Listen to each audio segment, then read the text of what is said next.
Hello everyone, welcome to the channel. So before we start, I will announce the winner of the giveaway. So the winner is Oliver Hunstrip. So all you need to do is reply to your original comment with your email and I'll be in touch with you at OxygenThiefWT and we'll get it sent off. But to everyone else, don't worry, I will 100% be doing more giveaways like this in the future, just because of how interested everyone was. Like, I was really surprised actually. So I'm not sure how frequently they'll be, maybe once a month, around that. I will be doing a giveaway like this, so stick around, there will be more to come.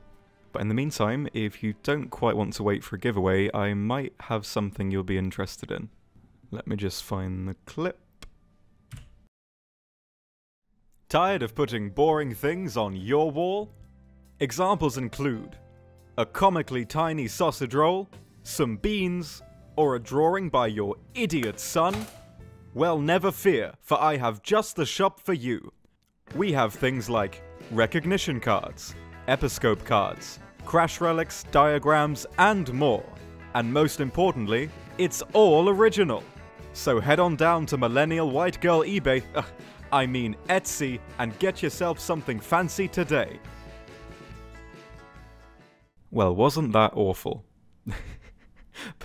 But yeah, everything I'll be selling on there is original unless expressly stated otherwise. And to be honest, the only reason that I chose Etsy was because it was something familiar. Like, I could have made this on a website, like my own website to sell these on, and I might do in the future, depending on if it's actually popular. But I didn't think people would be too keen making a transaction on a random website, so hopefully this will do for now. I'll be updating it regularly with new things too, so at the start of a new video, if I've added anything to the shop, I'll put it on screen, so please do check it out from time to time. For now, this is really my alternative to Patreon. I don't think I'm at a size at the moment where I really deserve one, so this is a way you can support me and actually get something physical in return that you can enjoy. I've put off doing this for a while because I wasn't sure how to best ship picture frames because of how fragile they are, but I just bit the bullet in the end and decided to just suffocate them in bubble wrap and hope for the best. So, anyway, I should probably get on with the video now. Thank you for bearing with me, and as always, I really hope you enjoy.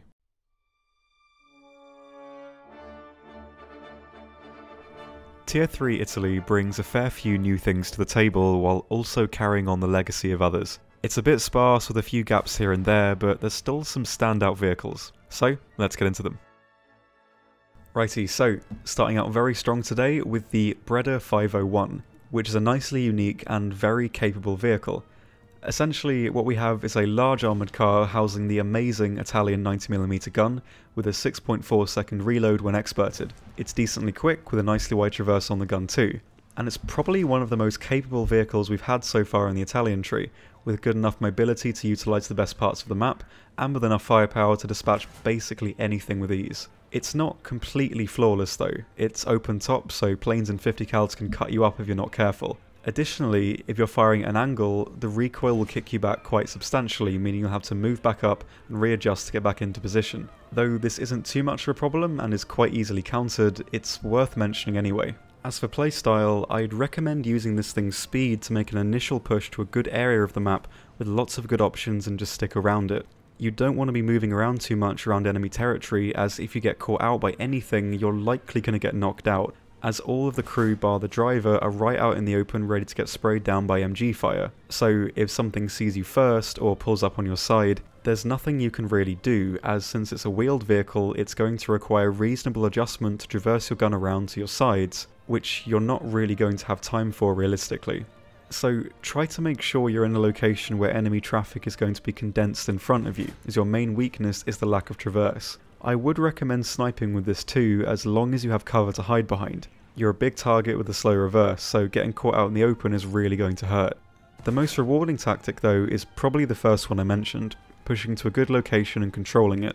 You can do this decently well, as you can take out basically anything you come across, and if you can find a good sight line you can easily lock it down, provided you manage to avoid artillery and planes. I'd also recommend maining the upgraded round when you get it, as even though it's less than half the filler, it's still going to one-shot tanks 9 out of 10 times and doesn't struggle as much with the KVs and the jumbo. So, pros? Great firepower, and effective speed. And the cons?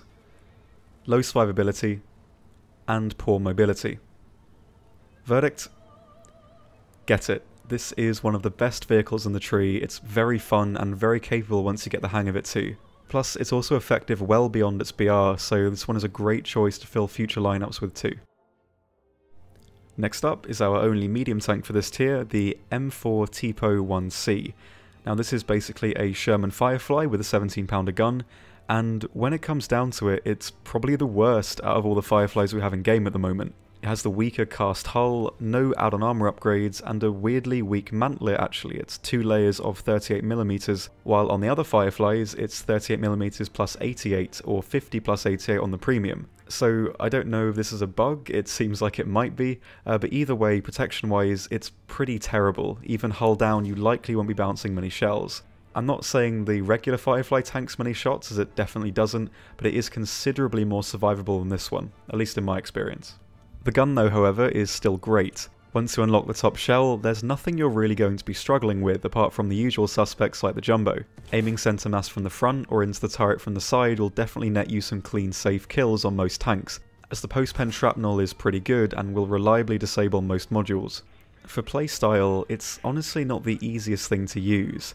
The poor gun depression makes certain parts of the map practically off limits. You can't really use ridgelines and are mainly limited to flat ground to reliably take out targets. It's not that great close range either, as if you're on the move, the gun wobble is pretty terrible, one of the worst instances I've seen actually. So to stay alive and stay effective, you're limited mainly to sniping at long range. I'd look for a spot with hard cover, like buildings or wrecks, etc., as you'll likely not be able to reliably use the terrain due to the gun depression.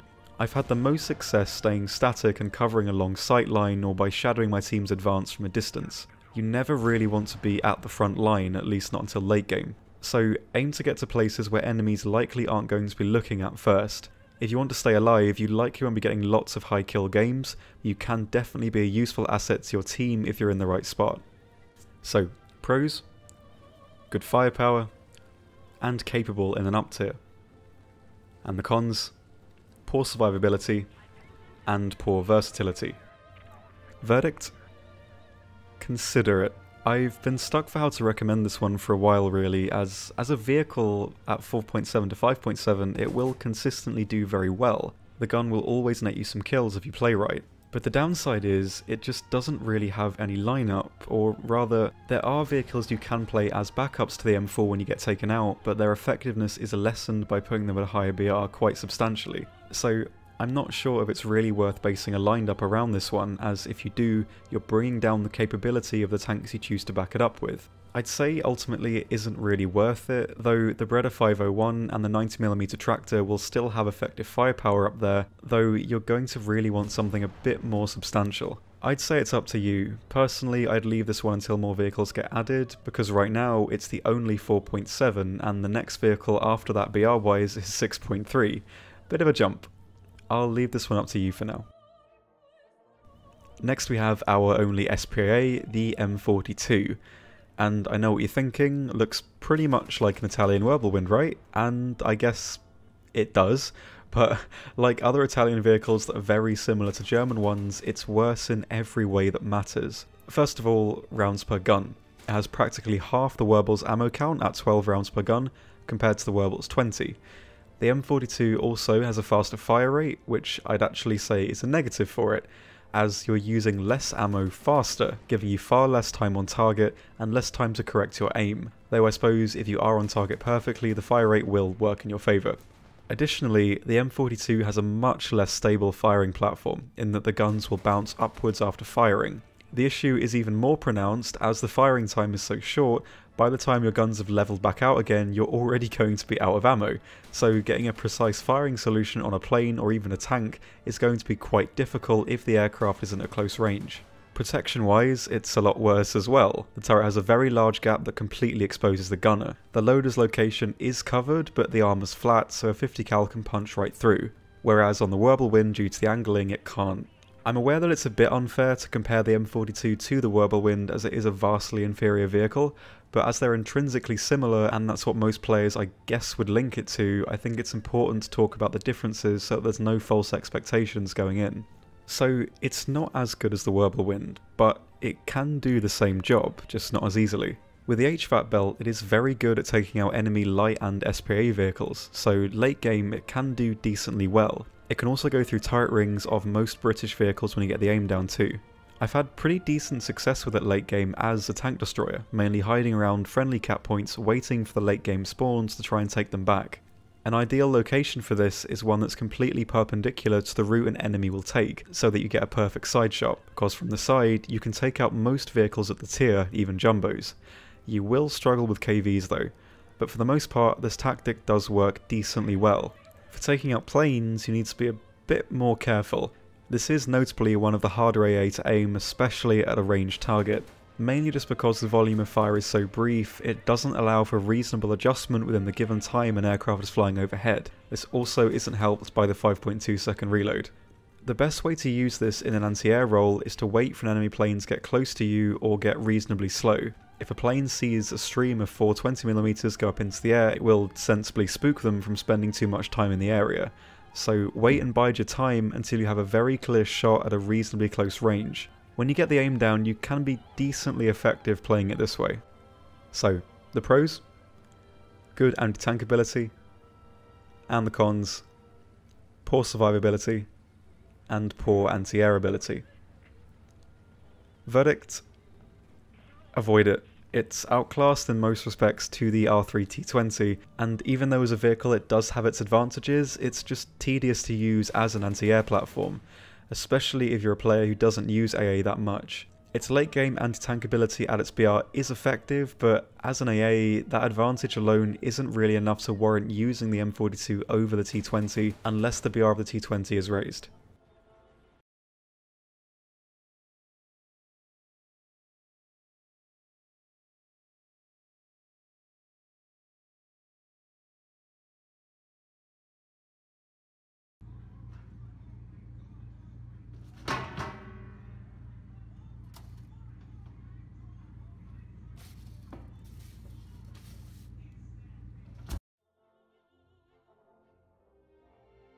Next we move on to the first of this tier's 720s and start with the 105-25 M43 and the premium Leoncello variant.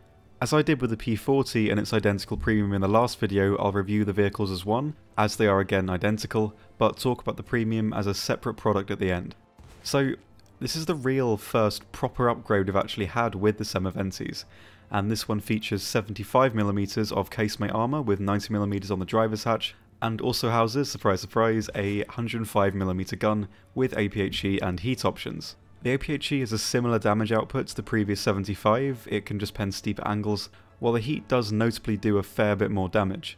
Now, the first drawback is the reload, which sits at 13 seconds stock, which is one of the longest reloads at the BR. I'm not even too sure why this is, as the ammo isn't in two parts. I think they've just ripped this reload stat straight from a comparable vehicle, the Stu-42, which has two-part ammo, which is a bit confusing as to why they'd actually do that. This sadly is another example of an over-tiered vehicle. The German Stu, which is probably the closest vehicle to link it to, has one extra crew member, more frontal armour and better mobility, the only drawback being that it has a slightly less powerful gun. But it sits at 3.0, which compared to the M43 at 3.3 is just a bit bizarre. The armour as well isn't too impressive at a flat 75, most things at 3.3 aren't going to struggle getting through that whatsoever, and due to how compact the crew are, a single hit is going to knock you out. The gun though is good, and if the round pens it will do a lot of damage, but if it doesn't or you miss, you don't really have anything to fall back on. You're not fast enough to get to safety, and your armour isn't really good enough to take a hit, so these aspects combined with a very poor reload really hurt its survivability. As far as playstyle goes, it's a little hard to say. This is a vehicle that can't really be played normally in quotations, chiefly as it has no turret and also down to the lack of reliable armour and mobility. So you're going to need to find a spot that negates those problems, which isn't always going to be easy as it does have a fair few problems. Most importantly though, I'd look for a spot with an easily accessible escape route. You're not going to want to be out in the open with a long reload, so find a spot that covers a sight line, maybe at the end of a road, or at a corner where after you fire you can easily slip right back out of sight for reloading. If your engagement is at a considerable range, I'd say it's best to use the heat, as you're more likely going to get a penetration, and with a reload like that you're going to want to make every shot count. Now, it's a bit more risky, but you can do decently well with the APHE at close range if you're careful. Due to the small size of this thing, you can hide away in little nooks and short cover without being instantly spotted. As long as the APHE penetrates, you're likely going to get a one-shot, so as long as you're at a range where you're close enough to easily go for weak spots, you'll get a fair few kills. If you want to play it this way though, I'd stick with your team and advance with them, knowing you have friendlies at your flank while watching ahead for enemies coming to the front lines. This hasn't always worked for me, but when it does, the payoff is pretty substantial. So, pros? Good firepower. And the cons. Poor survivability. Slow reload. And low versatility. Verdict? Consider it. As the BR of this 105 and the 75 are currently the same, it's up to you whether you want more firepower or a quicker reload. That's all really down to your playstyle and preference though. It has a place in Italy's 3.3 lineup, but whether it's for you personally, I can't objectively say. As for the premium, I'm more tempted to say avoid it than consider it, as it's quite tedious to play and doesn't work well on most maps and at higher BRs. When paying for a premium to grind with, you're going to want one that works on practically every map, and can still function in up tiers, and I'd say this one can't reliably do that. I wouldn't want to entice someone to spend money on this, as its general effectiveness, which is inherently tied to maps and matchmaking, is out of your control. Unless its BR is lowered or some changes are made, I'd say avoid this one. You're better off buying a tier 3 talisman on a better vehicle.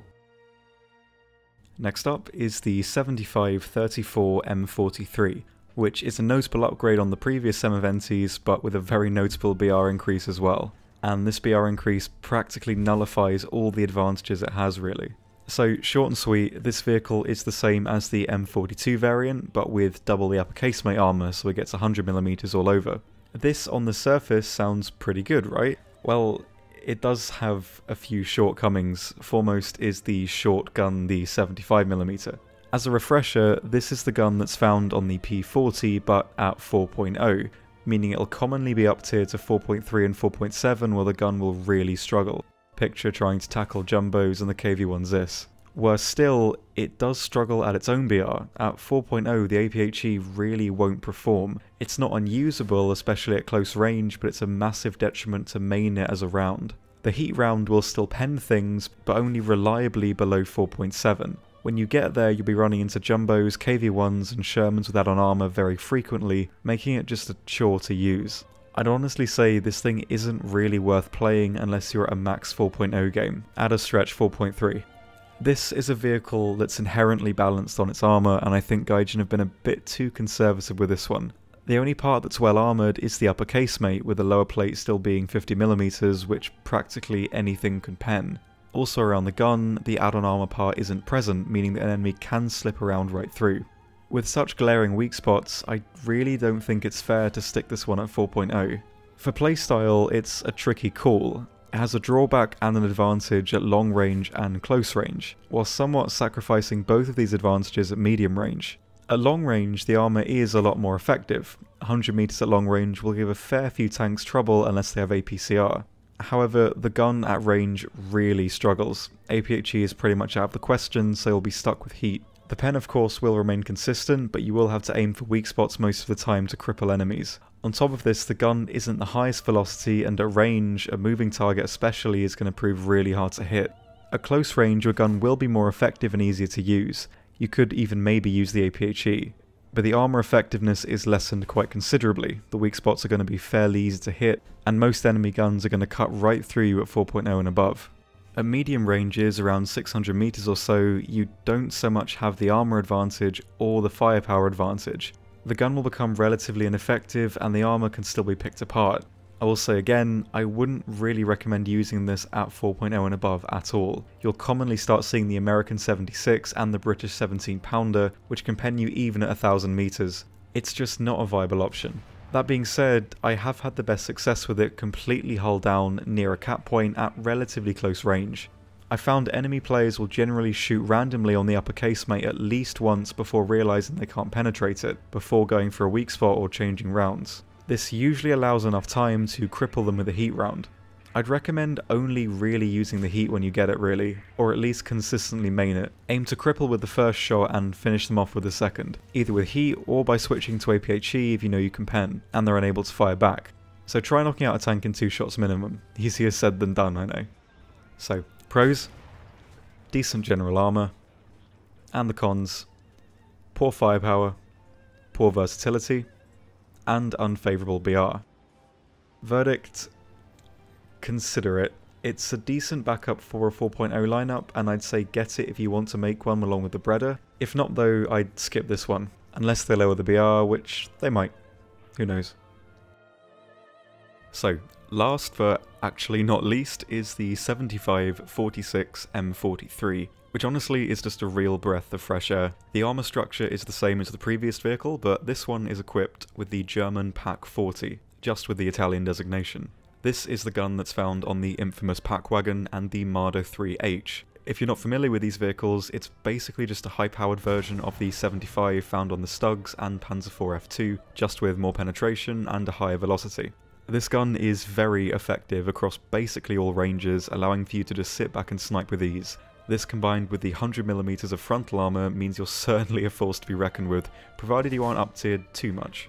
Like the previous vehicle, this thing's armour will become significantly less effective the more up-tiered you are, but this time around the gun won't be. Even in up-tiers, the Pak 40 will still be able to deal with basically everything, apart from a few problem vehicles I've already mentioned too much already. Also, a seasoned player will probably always be aiming for your weak spots off the bat.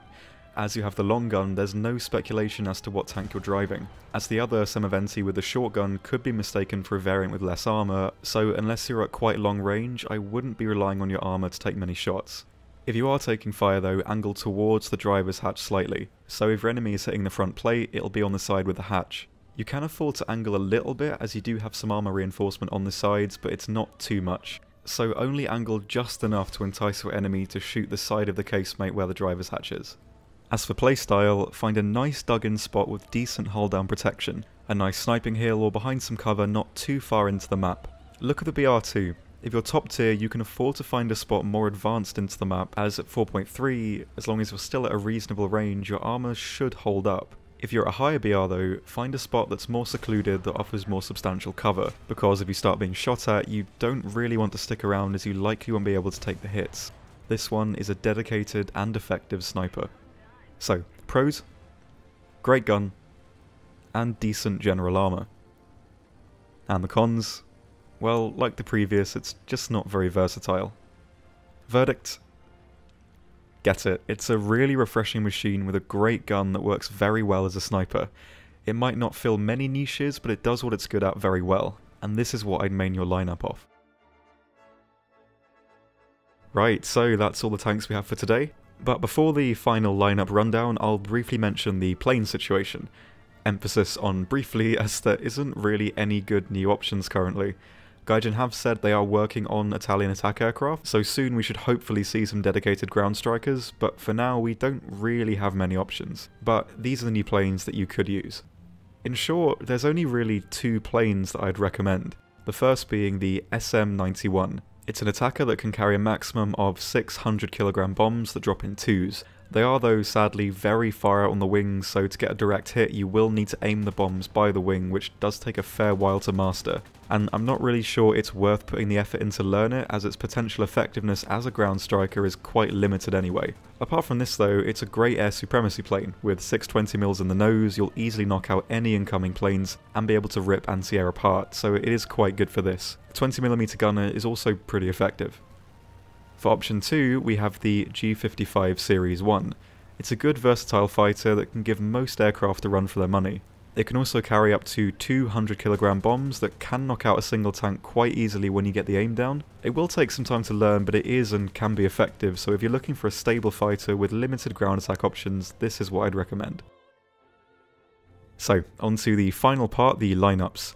I'd say the best is 4.3 with the 75-46 M43, the Beretta 501, the R3T20, and either the 75-34 or the 90mm M41, just depending on your playstyle.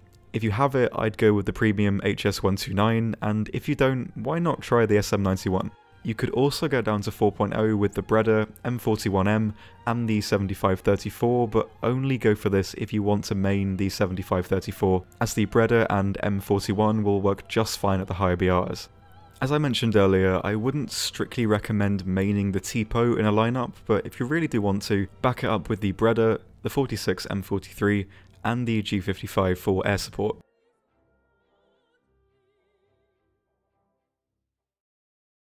So there we are guys, really hope you enjoyed, and please do check out the shop, because over the next few days I'll be adding like a fair bit more stock to it. And hopefully if it becomes popular, I won't need to worry about money as much and I can make more of these videos more frequently, which is ultimately what I really want to do.